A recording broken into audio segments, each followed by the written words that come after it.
Good afternoon, this is Dr. McDaniel. Today is Monday, June 3rd, and coming at you today with a word on adenomyosis. Now, I'm speaking about adenomyosis because most women have not heard of adenomyosis, and I just saw a couple of people last week and one person this morning who all look like they have adenomyosis. A lot of people have heard of uterine fibroids, and adenomyosis and fibroids are similar.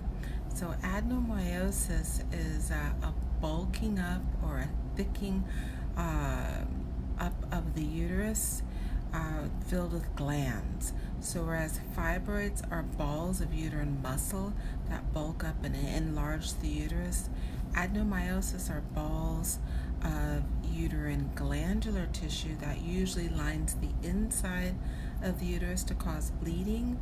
Those glands are marbled through and dispersed through the meat or the body of the uterus. So they bulk up the uterus from the glands getting thicker, and increasing in size.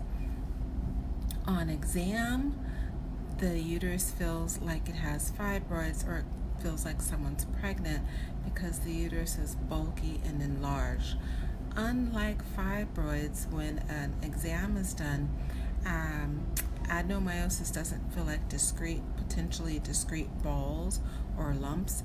It's just the entire uterus is bigger, thicker. So it's a bulbous, uniform, globular increased size in the uterus. Now, the symptoms are very similar because as the uterine size enlarges, the surface area inside the lining of the uterus increases. And with increased surface area of the lining, one increases the amount of blood that builds up. And with the increase in blood, you increase the amount of flow with the menstrual cycle. So most women with uterine fibroids will have the same scenario as women with uterine adenomyosis. They'll have longer, heavier cycles as time goes on. So whereas the average menstrual cycle is about 5 days of bleeding, with the second day being the heaviest, with adenomyosis, that cycle can increase to 8 days, 10 days, even 2-week cycles, with the bulk of that time being heavier cycles with clots or big balls of blood. And that's simply due to the increased surface area of the lining of the uterus. Now, unlike fibroids, if someone has uterine fibroids, they usually won't have more painful menstrual cycles.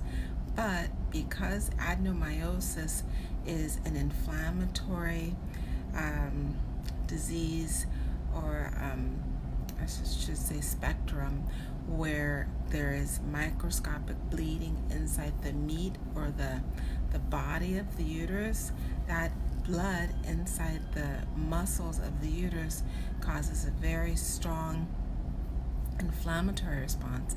And with the menstrual cycle, someone who has adenomyosis can have very painful menstrual periods where they're doubled over in pain, miss school or work for 1 to 2 days or even more. It will be helped with non-steroidals, so ibuprofen, Motrin, naproxen, Anaprox, but it is quite painful. A woman with uterine fibroids should not have worsening painful menses. Now, she can have pain in between menstrual cycles or outside of the menstrual cycle, and that's because the fibroids can degenerate and cause quite severe amount of pain with that degeneration. And fibroids have a lot of point tenderness, so if you do an exam or the patient lies on her stomach or on her side where the fibroid uterus is being compressed or pressed, then yes, that will cause exquisite sharp pain. But just because of the menstrual cycle, one with fibroids wouldn't have worsening pain. But if someone has adenomyosis, that can cause worsening pain. Now, let me step back for a second. Risk factors for adenomyosis are unknown. With fibroids, it does seem to have a family prevalence, so there must be some genetic disorder. But with adenomyosis, that's not seen. We do know it's similar to fibroids in that it feeds off of natural, normal hormones or estrogen. It can be managed with low-dose birth control pills because the low-dose birth control pills will limit the amount of stimulation or blood that gets built up, but that's going to be in proportion to how large the adenomyotic uterus has gotten. An easier way to manage the adenomyotic uterus is to either go on the low-dose birth control pills where you don't get a cycle regularly, you get a cycle once every 3 months or 6 months, or to go on the birth control shots, the Depo-Provera, where you suppress the amount of blood that builds up significantly, and in so doing, you barely have any cycles at all given enough time. Thanks for joining, Miss James. So adenomyosis is very similar in its presentation, where you have heavier, longer cycles as time goes on, and its presentation where the uterus gets larger, bulkier, or just a big globular, almost cantaloupe or grapefruit or basketball-sized uterus. The treatment is similar to fibroids in terms of being able to manage it hormonally, so being able to manage how much blood builds up, so you dictate how much comes out. The surgical management is not going to be as easy as with fibroids, because with fibroids, those are balls of uterine muscle.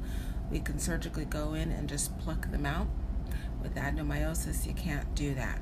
If you want to spare the uterus for adenomyosis, the only thing you can do is what we call a wedge resection. So we take a pizza cut out of the fundus or the top of the uterus, take a big wedge out, so you're removing a lot of that glandular, abnormal glandular tissue in the meat of the uterus. You take a big wedge out like a pizza cut, and then you sew it back together so that it's smaller. But you can't individually pull out balls of adenomyosis. So the general management or surgical treatment of someone with adenomyosis is to remove the uterus. So that's a hysterectomy. And you do the hysterectomy either keeping the cervix and keeping the ovaries, or removing the cervix and the ovaries. For about the last 8 years or so, the recommendation has always been to remove the fallopian tubes whenever we remove the uterus, because we know that a small percentage, about 1 to 2% of women who have ovarian cancer, actually comes from the fallopian tubes. It's fallopian tube cancer, but it mimics the appearance microscopically of the ovarian cancer, of epithelial cell ovarian cancer. So adenomyosis causes morbidity, and that it can cause painful, long, heavy, disruptive menstrual cycles, but it doesn't cause mortality. You can't die from having adenomyosis. The treatment can be prescription or hormonal management, but it won't decrease the size of the uterus. And surgical management, if you really need to keep the uterus for future childbearing, is to do a wedge resection of the uterine fundus, or to remove the uterus altogether, which is the predominant surgical management. And that can be done either open through a large abdominal cut, like someone's having a C-section, or with a camera laparoscopically, with or without a robotic assistance. So last but not least, the main management in terms of confirming that someone has adenomyosis is an ultrasound or a sonogram, where you can see glandular or changes on the ultrasound in the meat of the muscle. Sometimes the ultrasound really does not depict clearly that there's adenomyotic changes, so ultimately it would be an MRI, magnetic resonance imaging, where you can see much more clearly glandular changes inside the muscle or the body or the meat of the uterus. So I hope that's been helpful. A word on adenomyosis, which I find a lot of women have never heard of.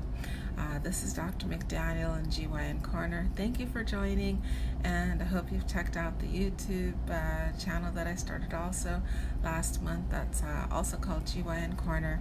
It's nicer there because everything it's easy to find the topics. You just look on the playlist for the videos, and you can find the topic that you'd like to refer to. Thank you for joining. Have a great rest of the day. Come back on Tuesday. Bye.